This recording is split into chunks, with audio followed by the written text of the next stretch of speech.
Então, boa noite a todo mundo. Hoje, o Dr. Salmito vai conversar um pouquinho sobre intoxicações e o rim,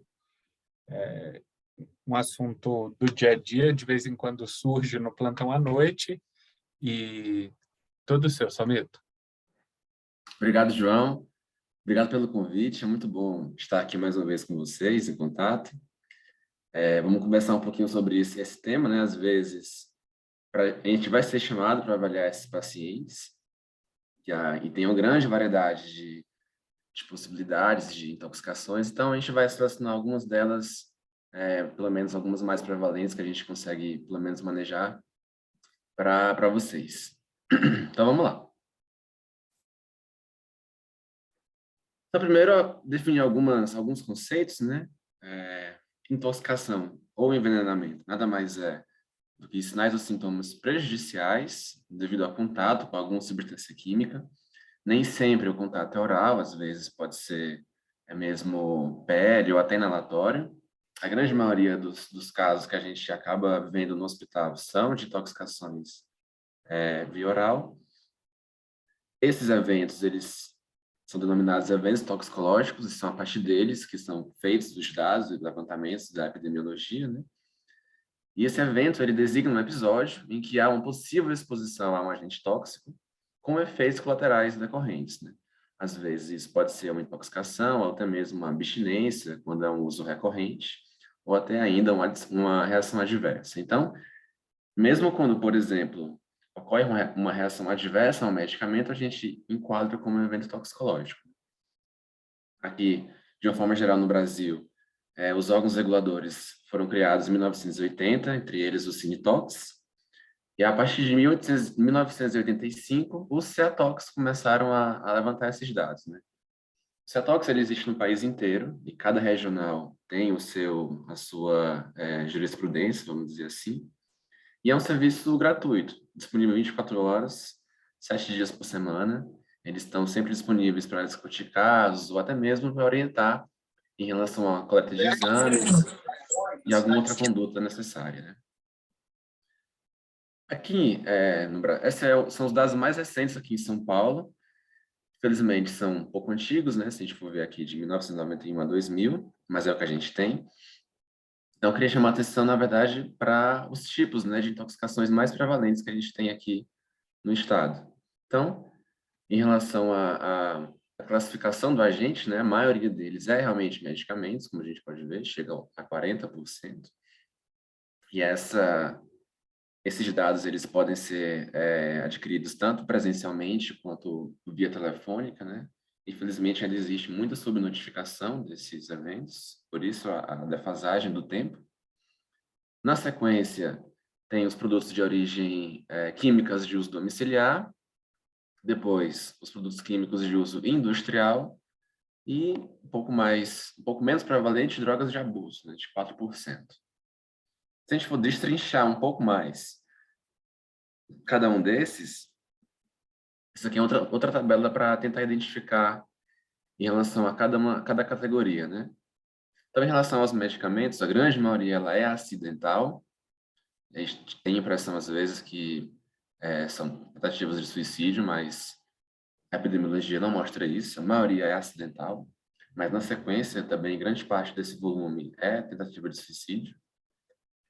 Em relação ao produto químico domiciliar, a maioria esmagadora é acidental, né? Pouco são tentativas de suicídio, comparando com o todo. E também de produtos químicos industriais, a grande maioria é acidental, né? Talvez pela exposição maior a esses agentes. Lá fora existe como se fosse o CEATOX deles, né? É uma associação americana de controle de envenenamento, e eles conseguem uma estatística um pouco mais recente, né? Essa que a gente vai apresentar agora é de 2019. 2020 não consegui encontrar, talvez a pandemia tenha influenciado um pouco disso, mas vejam, né? Realmente são muitos casos de intoxicação nos Estados Unidos. Pelo menos 2,1 milhões em 2019. Pode ver, a grande maioria é em casa, interessante, né? E também a grande maioria é não intencional. Isso corrobora os dados que a gente tem aqui no Brasil. E menor parcela de casos intencionais. E se a gente for também tentar identificar qual agente tóxico está causando esses eventos, os principais são os analgésicos. Aqui eu trouxe o Vicodin, que é um analgésico famoso, de um personagem famoso de um seriado.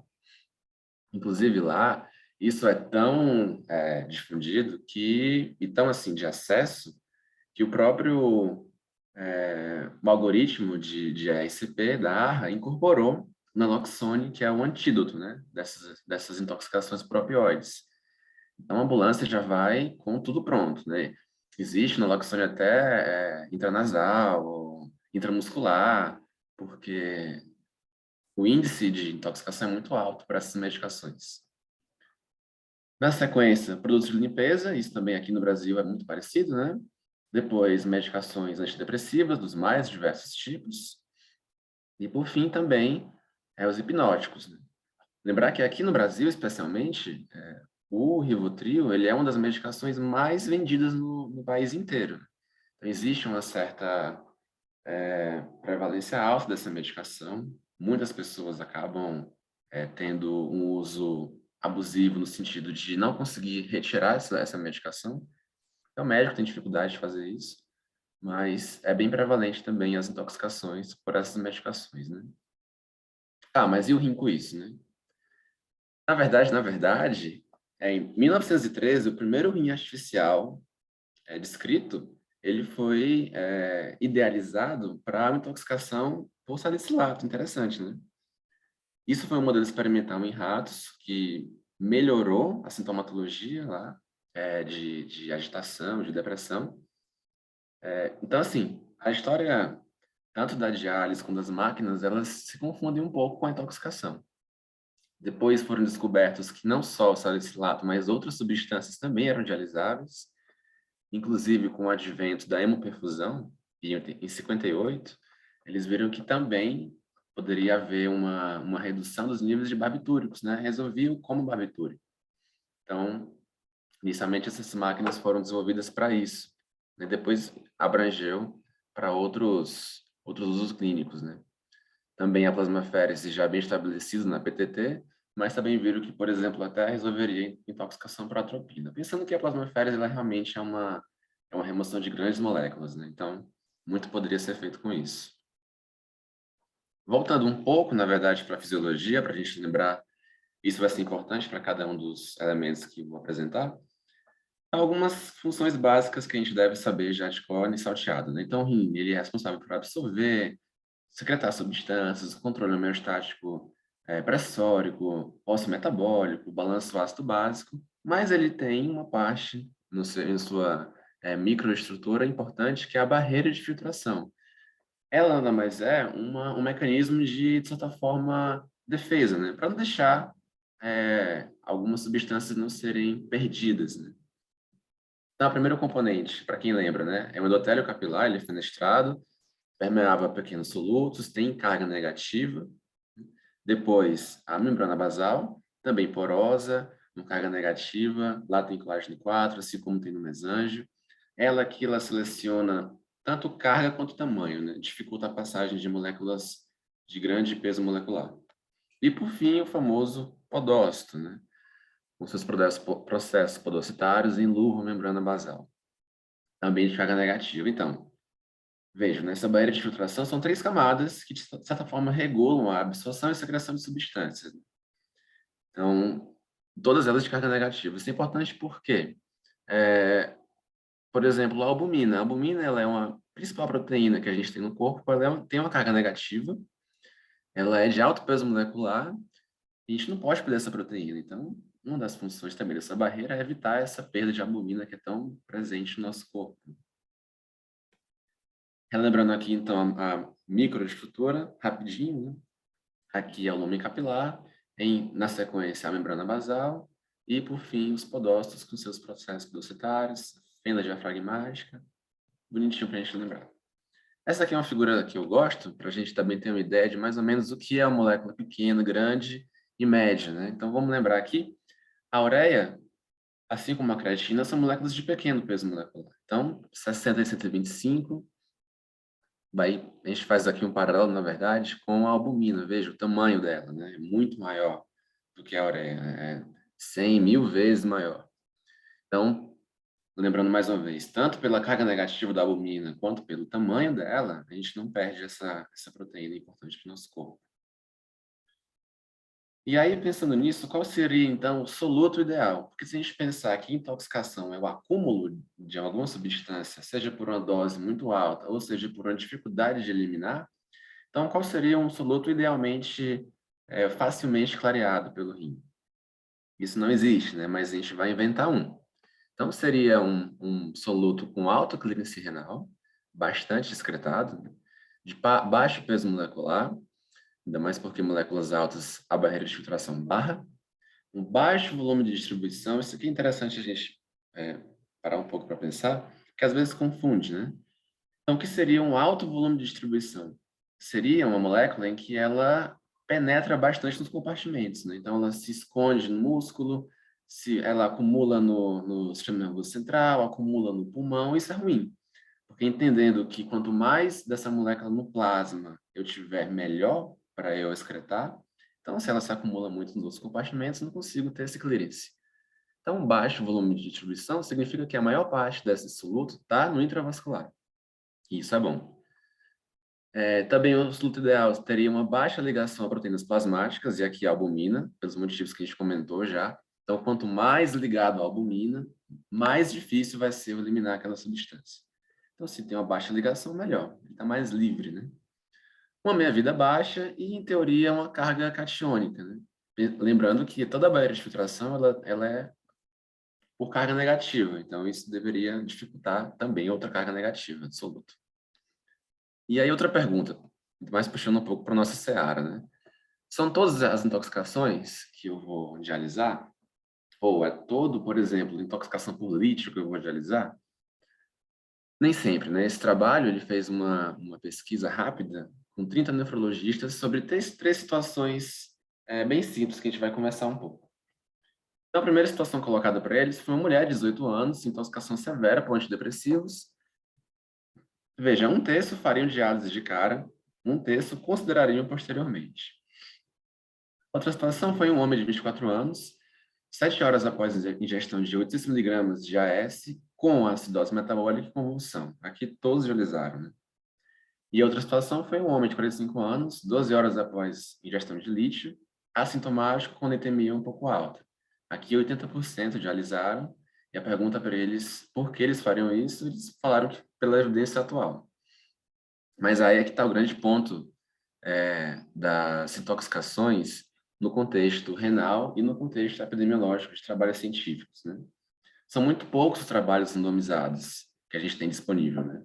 Imagina, é difícil a gente fazer um trabalho com intoxicação porque pressupõe que uma parcela dos pacientes eu não vou intervir, ou eu não vou oferecer uma terapia, por exemplo, dialítica.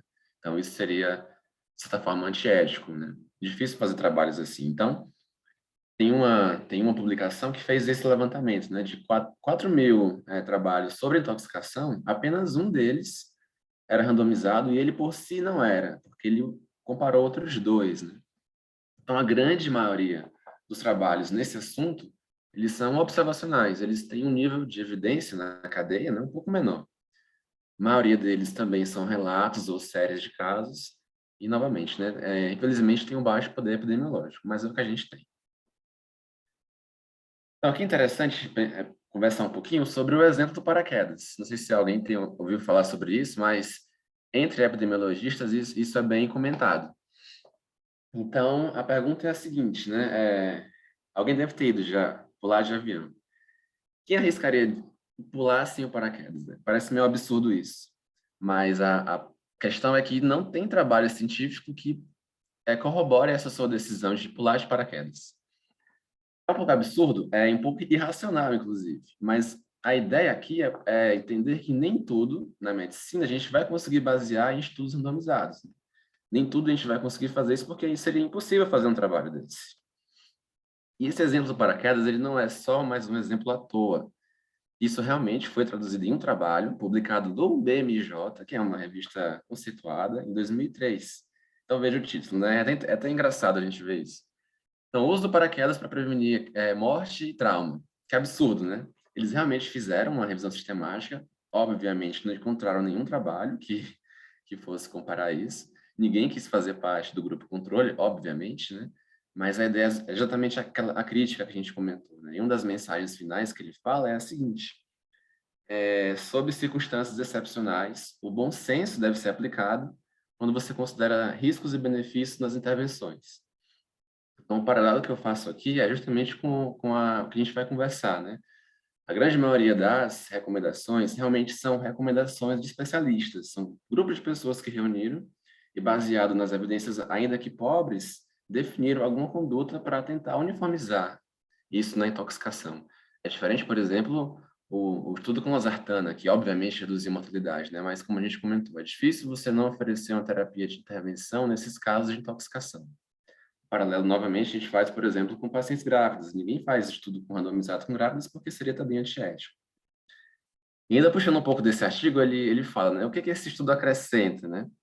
Então, indivíduos que insistem que todas as intervenções precisam ser validadas por ensaios randomizados, que desçam para a Terra com uma pancada. É engraçado até, né?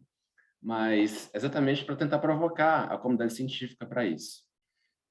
E no caso das intoxicações, existe um grupo interessante que é o X-Trip Group, Work Group. É uma reunião de especialistas do mundo inteiro que eles tentam padronizar as condutas nas mais variados tipos de intoxicação. É interessante que, como são painéis do mundo inteiro de profissionais, né, já participaram desse grupo, inclusive, por exemplo, o Dr. Budgeman, que deu uma palestra muito boa no Congresso, inclusive. O Dr. Carlos Augusto Mello também fez parte. E, atualmente, são duas representantes brasileiras, mulheres. A professora Etienne Macedo, que ela é aqui de São Paulo. Atualmente, ela é professora em San Diego. E a doutora Thais Galvão, que é da Unicamp. Então, a gente tem um pezinho lá. E eles realmente lançam guidelines de várias substâncias, né? Eu demoraria pelo menos 2 aulas para apresentar todas elas, mas eu escolhi algumas delas, algumas mais prevalentes, que vocês vão ver, tanto na interconsulta quanto em algum outro hospital que vocês trabalhem.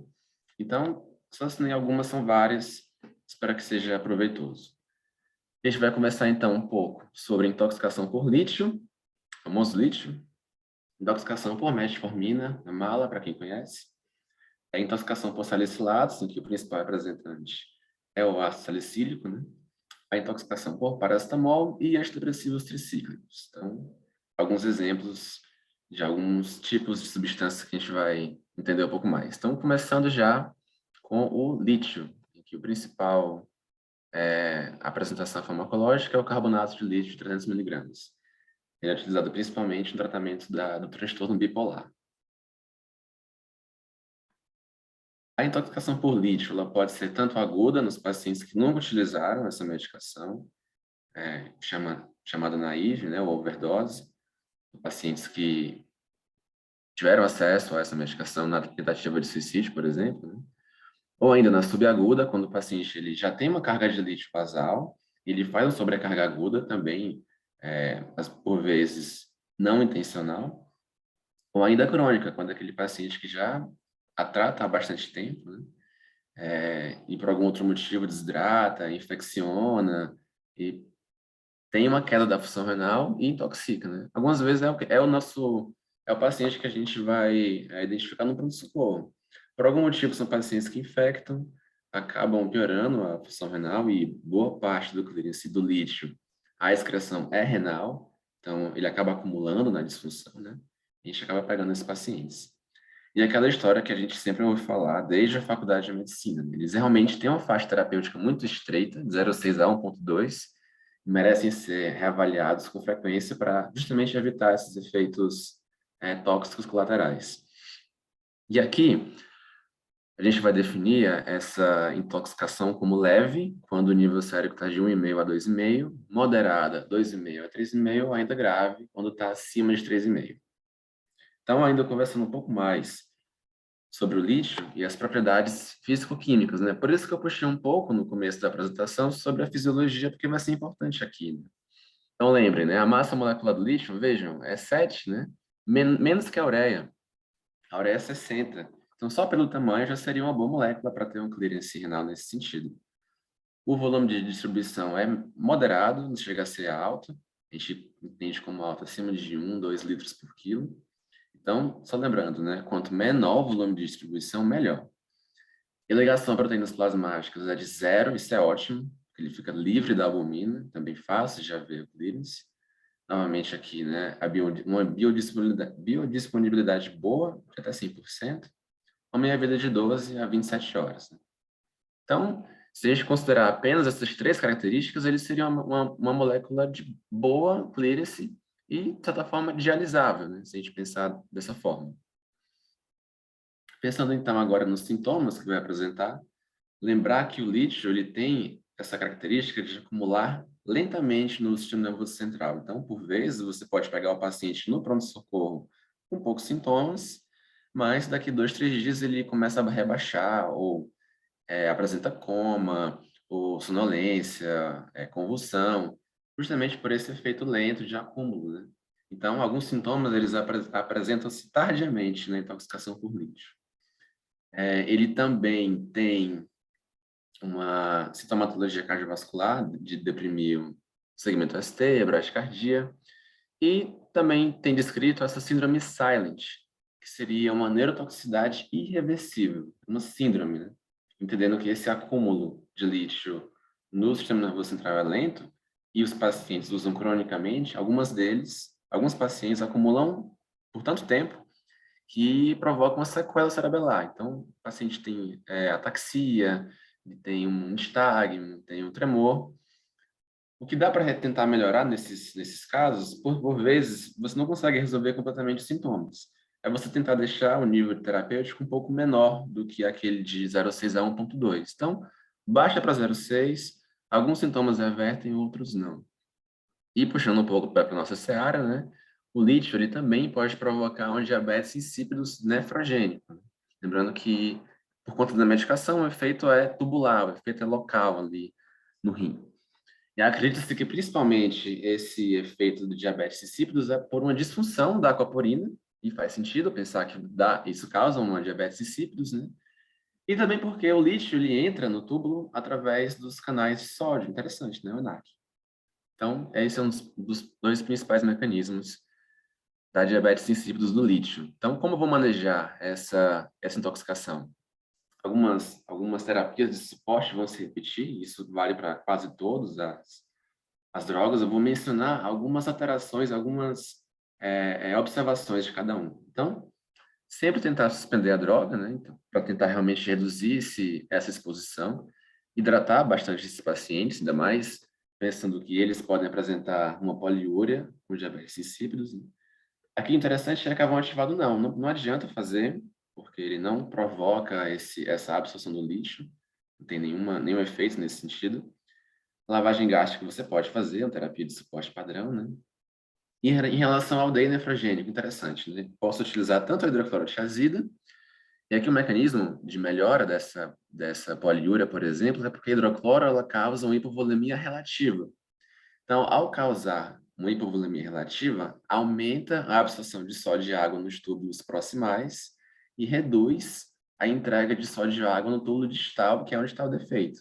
Então, inclusive, tem relatos de caso que descreve, né? O paciente ele tinha uma diurese de 6 litros e quando você usa um diurético, pode parecer um pouco contraditório, mas faz sentido, reduziu para 2 litros, 1,8. Então, é uma terapia de ponte, né? Até a toxemia passar. E a outra alternativa é a Milorida, que não é tão disponível para a gente no SUS, mas faz muito sentido também pensar que o lítio ele entra pelo ENaC e lembrar, né, que a Milorida ele é um bloqueador do ENaC. Então, também poderia ser uma alternativa para esses diabetes insípidos. Então, se a gente lembrar das características do lítio, e aqui o X-Trip, ele sempre tenta mencionar, né, se essa dialisância é boa ou ruim, se vale a pena ou não. Então, o lítio é o padrão de dialisância. Ele é pequeno, ele não se liga a proteínas, ele consegue ter um bom clearance, então ele é ótimo nesse sentido. E a terapia de escolha aqui é a intermitente. Então, na guerra entre contínua e intermitente, a intermitente ganha sempre aqui. É óbvio, se o paciente estiver instável, a gente vai indicar a contínua, mas por outros motivos, né? Então, a intermitente é a melhor terapia. Aqui eles indicam sempre uma HD de alta eficiência, e só para quem perguntou, tem dúvida em outros momentos, né? Por definição, alta eficiência quanto maior a área de troca do meu capilar, melhor. Então, a indicação é que sejam capilares pelo menos de 2,1 de área. Então, conseguem ter um clearance de até 180 ml do lítio. E veja, né? Se o paciente tem uma função renal boa, tem até um clearance razoável. Mas, como a gente comentou, a maioria deles, ou a boa parte, eles acabam tendo também uma disfunção renal. Outro detalhe importante do lítio é o rebote, né? Ele, por vezes, tem essa redistribuição de compartimentos, tanto nas hemácias quanto no trato gastrointestinal. Então, ainda que você dialise uma vez, por exemplo, em 6 a 12 horas, esse rebote aumenta. Então, nem sempre uma diálise só vai ser suficiente para resolver a intoxicação por lítio. Lembrar que tem esse fenômeno importante. Se a gente for comparar novamente, né, o clearance de cada uma das terapias, veja, né?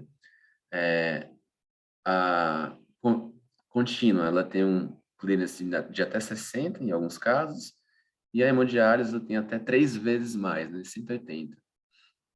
Aqui tem colocado a diálise peritoneal, mas ela não é uma terapia tão utilizada nas intoxicações, justamente pelo clearance reduzido, de uma forma geral. Então, aqui no lítio, a diálise ela é recomendada, né? Então, como a gente comentou, são recomendações pelo grupo. Quando há uma disfunção renal associada a uma litemia acima de 4, ou quando o paciente é bem sintomático, né? Então, rebaixo inconsciente, tem convulsão ou desritmias, então está bem indicada aqui a diálise.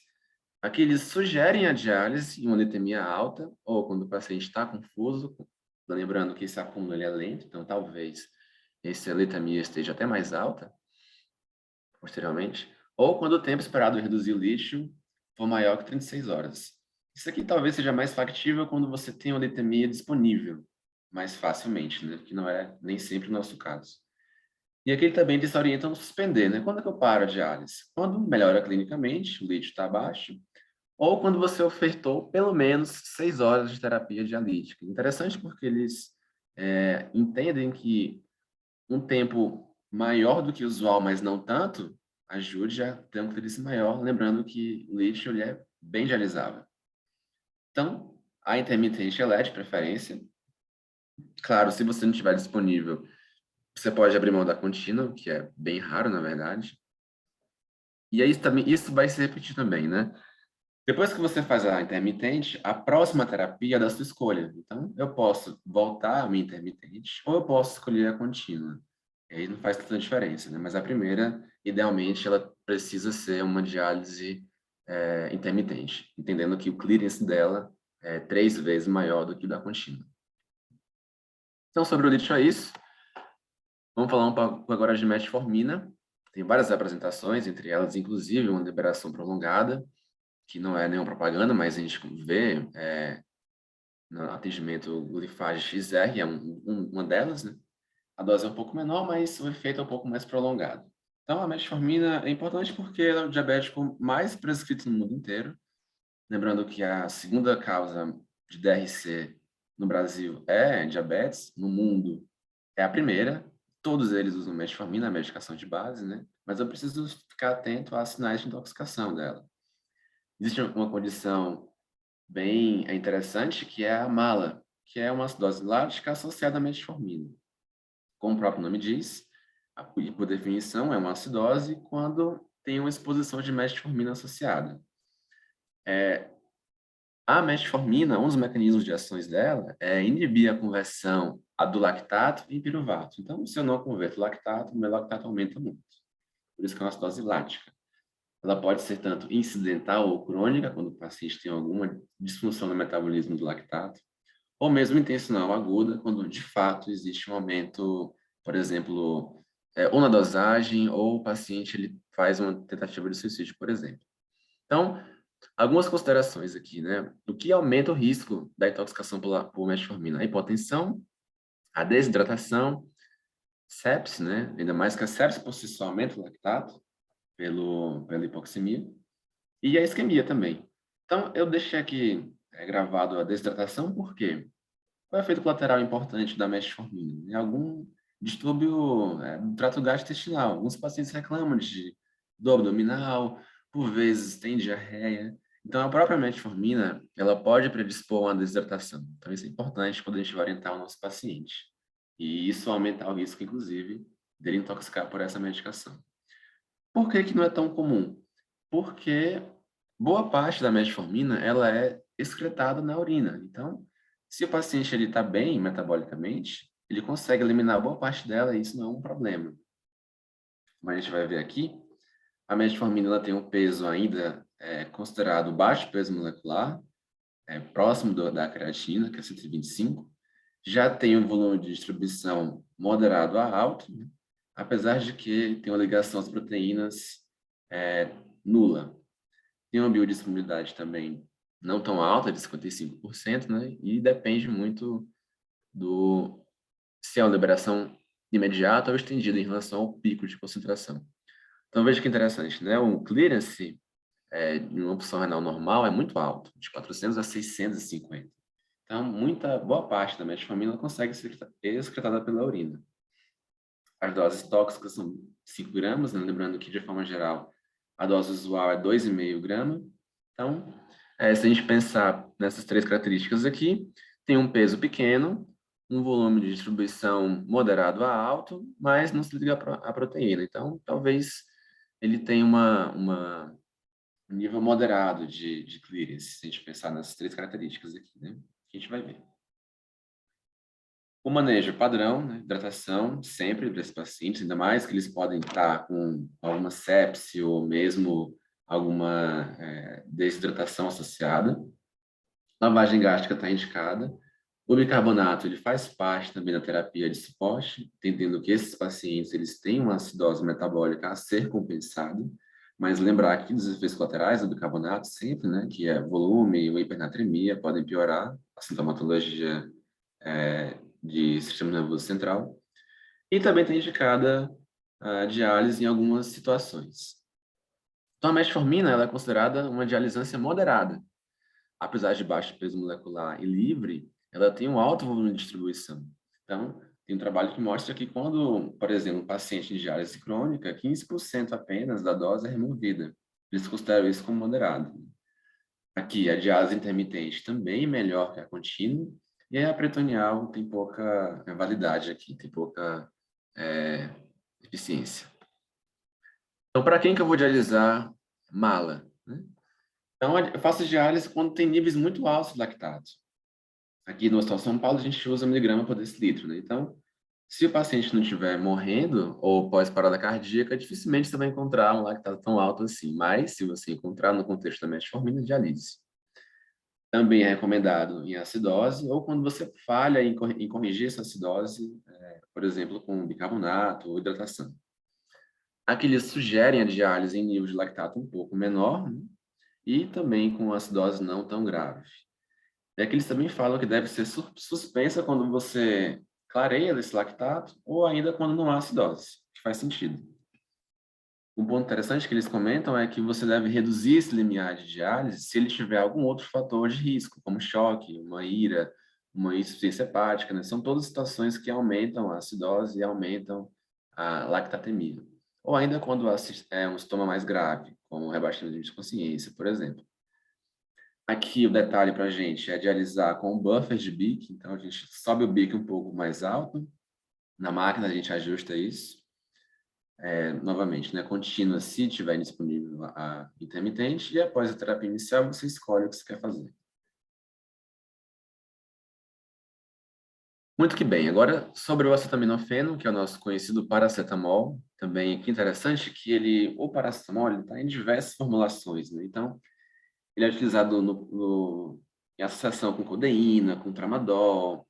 Essas medicações para gripe também tem muito paracetamol associado. Então, é uma medicação muito amplamente disponível na população, na bancada da farmácia, de fácil acesso, né? Vários tipos de formulações nesse sentido. Então, é interessante a gente comentar um pouco sobre ela. Ele é o principal analgésico mundial desde 55, né? Então, é muito tempo de droga disponível e uso. Ele é um dos principais causadores de insuficiência hepática, que é interessante que alguns guidelines, inclusive, quando o paciente apresenta uma insuficiência hepática aguda, fulminante, você não tem causa, você acaba ofertando um antídoto, né? Desses que a gente comentou, ele é um dos poucos que tem antídoto, que é a N-acetilcisteína, que é o NAC. Então, quando você, inclusive, não sabe, você usa profilaticamente. Interessante. Outro ponto interessante é em relação à sintomatologia. Então, muitas vezes, isso é bem descrito, o paciente ele pode estar muito sintomático, mas, por exemplo, com enzimas hepáticas normais, porque isso demora um pouco a aparecer. Então, nos primeiros 2 dias, quando a história é bem sugestiva, você deve se ater mais aos sintomas, né? Lá pelo terceiro ou quarto, que vai estourar a ST para cima de 1000, naqueles níveis altos de intoxicação ou de isquemia. Ele também causa uma ira.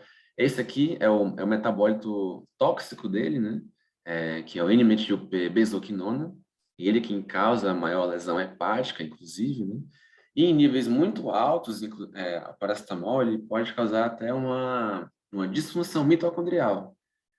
Aumenta o fator reativo de oxigênio e é um dos principais motivos de morte em alguns pacientes que usam doses muito tóxicas, né? Chega a nível mitocondrial esse acometimento do paracetamol. Vendo um pouco as características dele, tem um peso molecular pequeno, um volume de distribuição também não tão grande, né? Ligação pequena às proteínas plasmáticas, uma biodisponibilidade razoável. E lembrando aqui, né? Doses letais são doses muito altas. Se pensar que 500 miligramas, num paciente de 70 quilos, seria 35 gramas. Mas doses acima de 150 já são tóxicas também. Essa dose letal, muitas vezes, mesmo com antídoto, não é suficiente para reverter o quadro. Então, é bem grave nesse sentido. O manejo, mais uma vez, lavagem gástrica. Se possível, dosar o paracetamol, que isso vai influenciar um pouco na nossa decisão.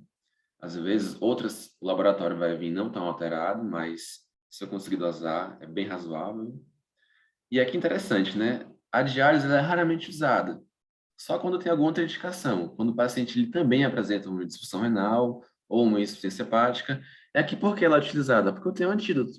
Então, eu sempre preciso fazer o NAC quando disponível e quando eu suspeito da intoxicação por paracetamol, porque muitas vezes vai reverter esse quadro, né? Tanto de sintomatologia quanto da insuficiência renal.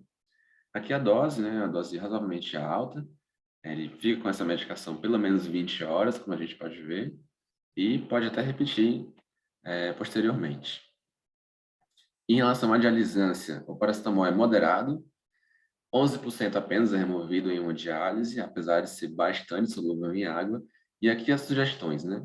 Então, a diálise ela deve ser sugerida de uma forma geral quando você não faz o antídoto ou, ainda que você faça, o paciente está muito sintomático. Aqui ele coloca alguns níveis séricos de paracetamol, mas não é tão disponível para a gente. Então, a gente vai acabar tendo que se guiar mais pelos sintomas, né? Aqui ele também comenta, né? A diálise ela não é sugerida apenas na dose referida do paciente, se não tiver sido feito o antídoto, né? Ou, por exemplo, se eu conseguir dosar o paracetamol e só pelo valor eu dialisar, isso não existe. E aqui eles não recomendam também se foi feito o antídoto e apenas baseado na dose referida. Então, de forma geral, se eu consigo fazer o antídoto, dificilmente eu vou expor o paciente a uma diálise. Claro, né?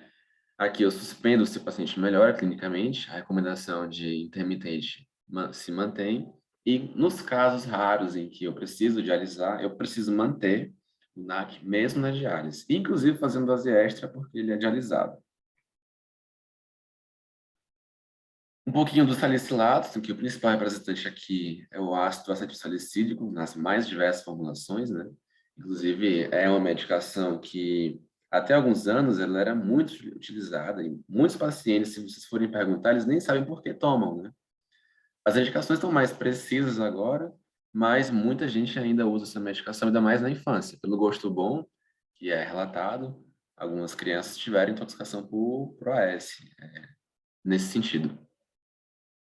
esse é um nome comercial do ácido acetilsalicílico, né?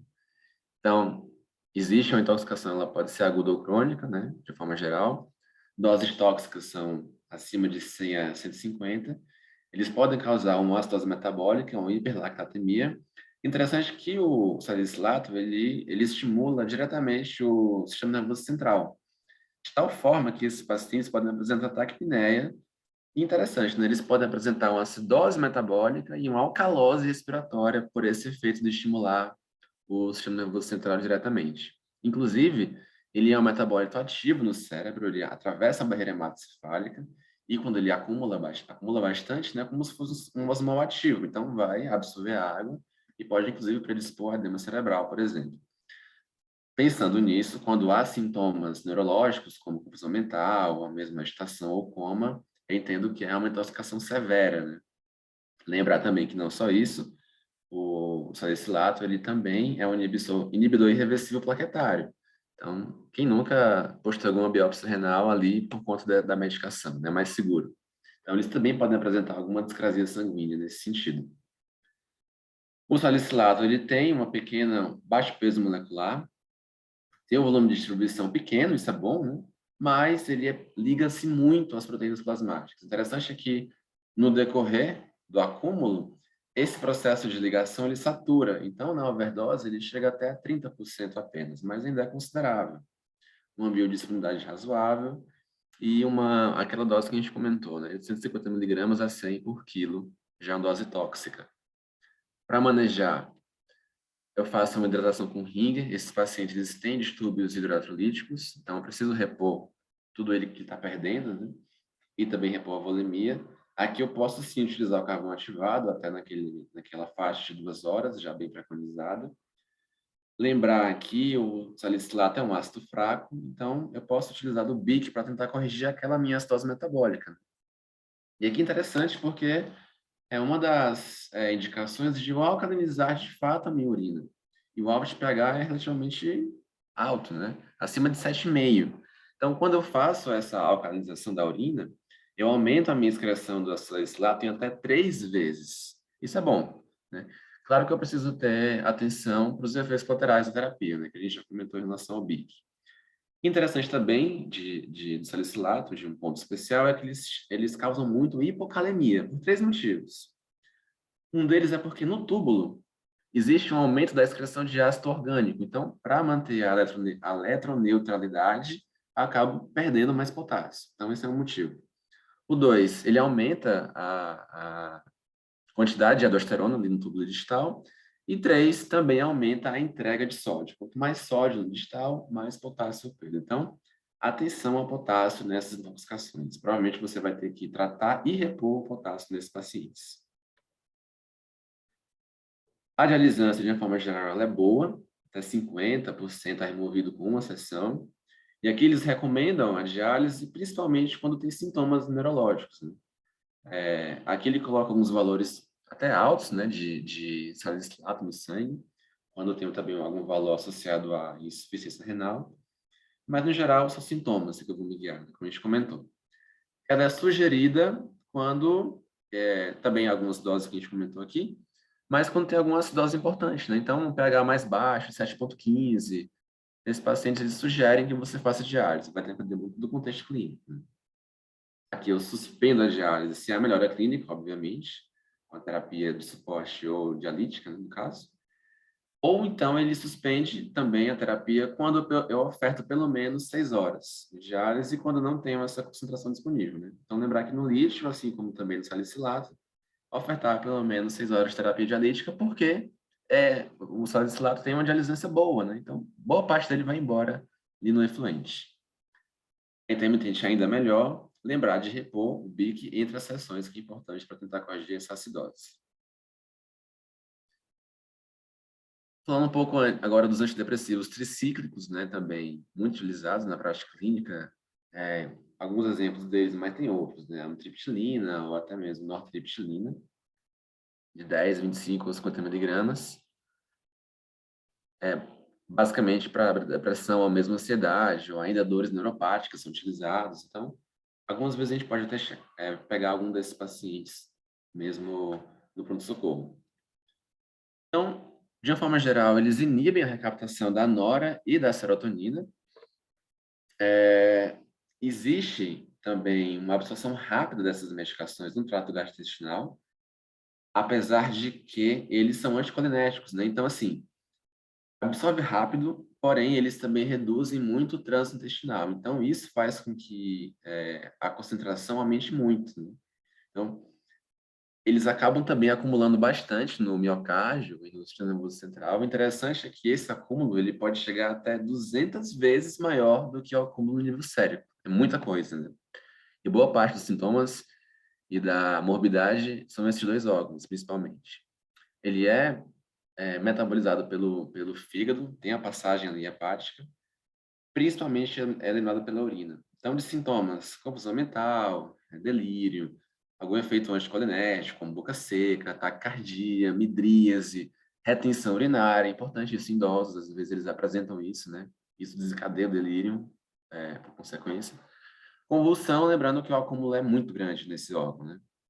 E o principal mecanismo de morte é por distúrbios de condução em canais de sódio.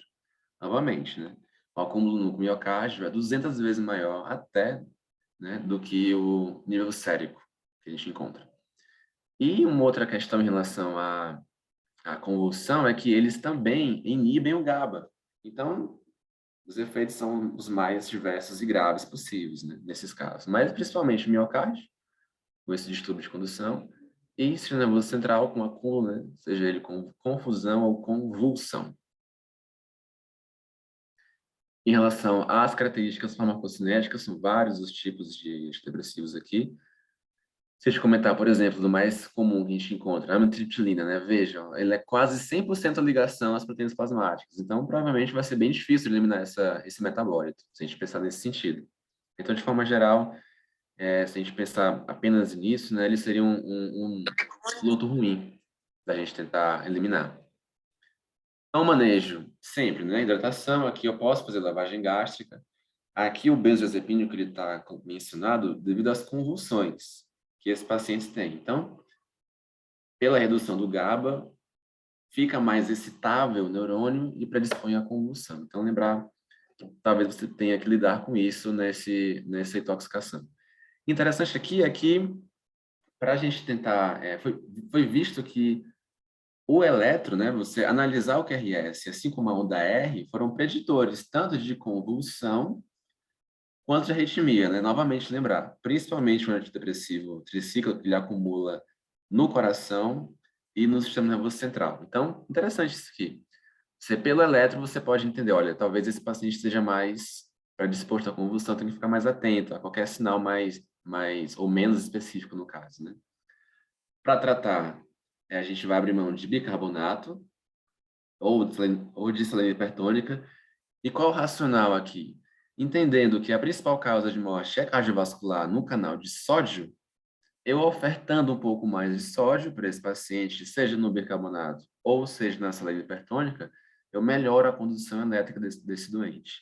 Então, um dos terapias-chave da intoxicação por tricíclico é o bicarbonato, por esses motivos que a gente acabou de comentar. E pela óbvio, né? Grande ligação a proteínas plasmáticas, ele tem uma dialisância ruim. Além disso, ele tem um alto volume de distribuição, inclusive nele está descrito o fenômeno de rebote, então ele acumula nos tecidos, ainda que eu faça uma diálise ou alguma outra terapia, volta para o intravascular. Então veja, né? Foi feito um estudo e viram que apenas 0,6% do tricíclico foi removido com diálise. De tal forma que a recomendação é que não faça diálise porque é uma terapia fútil. Você vai gerar mais morbidade, mais efeitos colaterais do que melhorias, né? Então, basicamente, é a terapia de suporte para esse doente. Mas é bom a gente saber até quando não indicar diálise, né? Que esse é um bom exemplo. E para fechar, que está em alta, a gente vai comentar rapidinho sobre a cloroquina, hidroxicloroquina que seja, né? Que vem sendo prescrita de certa forma errada, né? Para indicação errada. Então, é um evento raro, na verdade, né? Isso só está mais em evidência devido ao Covid-19, que por um breve momento houve uma dúvida em relação a isso, mas hoje em dia a gente não utiliza mais, não se deve utilizar mais, né, por favor, para essa indicação. Claro, as outras mantêm. Mas, rapidamente, né? Pode causar sintomas neurológicos, como um zumbido, surdez, náuseas. Causa também alterações visuais, isso aqui de forma mais crônica, né? Mas também aguda, diplopia, inclusive. Causa hipocalemia por shift, são cardiotóxicos, né? Quem nunca pediu um eletro na época, né? Para checar lá o intervalo QT, para ver como estava, né? Isso principalmente por distúrbios no canal de potássio e sódio. Também causa aumento do QRS, né? Dose tóxica de 2 gramas, com risco elevado acima de 5, né? Então, pensando fora da Covid-19, a intoxicação por hidroxicloroquina, cloroquina, ela é mais comum na África, pensando nas doenças maláricas, que lá é mais até prevalente. Interessante que na Europa também é mais comum intoxicação por cloroquina, porque na França, na década de 80, isso foi uma forma de provocar o suicídio, né? Para tratar esses acometimentos do bicarbonato, parecido um pouco com o que a gente comentou do lítio, né, em relação para tentar melhorar a condução cardíaca, e carvão ativado interessante. E aqui a dialisância do cloroquina, ele é não dialisável, então a gente não adianta, tá? Ele tem um grande volume de distribuição, um alto rebote, uma baixa biodisponibilidade, então a recomendação é que não se faça diálise para isso. E, por acaso, encontrei uma receita, né? A gente acha que isso não existe mais, mas, gente, ainda existe. Ainda tem gente por aí prescrevendo hidroxicloroquina para a Covid-19. Então, o pneumologista X, de janeiro, fez isso, né? E, de quebra, ainda colocou aqui um ivermectina para quebrar o fígado. Então, fiquem atentos, né? Até para orientar as pessoas quando isso ocorrer. Então, para fechar, sempre tenta identificar o agente causador, né? O suporte clínico é fundamental em todos os tipos de intoxicação. De forma bem resumida, o lítio ele é muito dialisável, então ótimo, se possível, ou quando tem indicação, ou quando o paciente está sintomático, ofereça essa terapia. A metformina, principalmente, eu tenho que me atentar à lactato e à acidose, quando não consigo corrigir, ou quando o lactato é muito alto, também está indicada a diálise. Paracetamol, por outro lado, raramente, porque eu tenho um antídoto, né, que é o N-acetilcisteína. O salicilato, ficar atento a sintomas respiratórios, porque ele estimula principalmente o centro respiratório, também sintomas de sistema nervoso central. Antidepressivo, lembrar que não vale muito a pena você dialisar esses pacientes. Ficar atento ao eletro, que pode dar um sinal de acometimento mais grave, né, das alterações. E aqui a pedra-chave é o bicarbonato. E cloroquina não, né? Apenas não, porque, enfim, as indicações são outras, né? Acho que é basicamente isso. Espero que tenha clareado um pouco mais sobre alguns tipos de intoxicação para vocês. E se tiver alguma pergunta, por favor, se manifeste.